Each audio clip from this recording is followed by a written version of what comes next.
میرا سوال یہ ہے کہ اگر کوئی شخص خود کو بدلنے کی کوشش نہیں کرتا اور عادتاً نماز بے قاعدگی سے پڑھتا ہے تو کیا اس کی نماز قبول ہوگی؟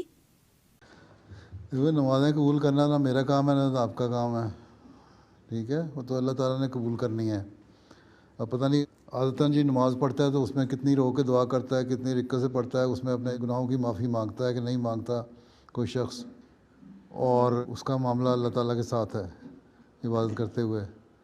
اب راز و نیاز کی باتیں ہو رہی ہیں، ہم نے کان لگا کے سن تو نہیں رہے ہوتے سجدے میں کیا بات کر رہا ہے اللہ میاں سے، اور نہ اس کی نیت کا حال ہمیں پتہ ہے۔ تو یہ تو نماز کا جہاں تک معاملہ ہے وہ تو اللہ تعالیٰ کے ساتھ ہے قبول کرنا یا نہیں کرنا۔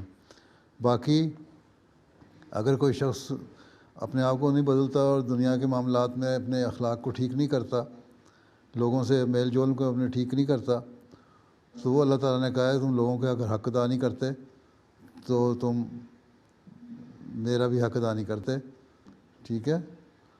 تو اس لیے حضرت مسیح علیہ السلام نے فرمایا کہ میں دو مقصد لے کے آیا ہوں، ایک یہ کہ اللہ تعالیٰ کے نزدیک بندے کو کرنا، دوسرے یہ کہ حقوق العباد ادا کرنا، بندوں کو ایک دوسرے کے حق ادا کرنے والا بنانا۔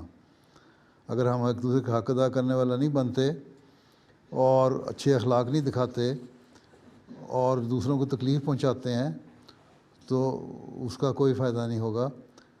ایسے لوگ جو حق ادا نہیں کرنے والا ہوتے، قرآن شریف میں لکھا ہے کہ ان کی نمازیں بھی ان کے منہ پہ ماری جاتی ہیں، لیکن کون لوگ ہیں یہ اللہ تعالیٰ بہتر جانتا ہے، اس کا فیصلہ ہم نہیں کر سکتے۔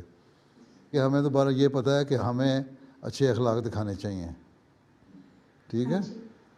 جی جزاک اللہ خیر۔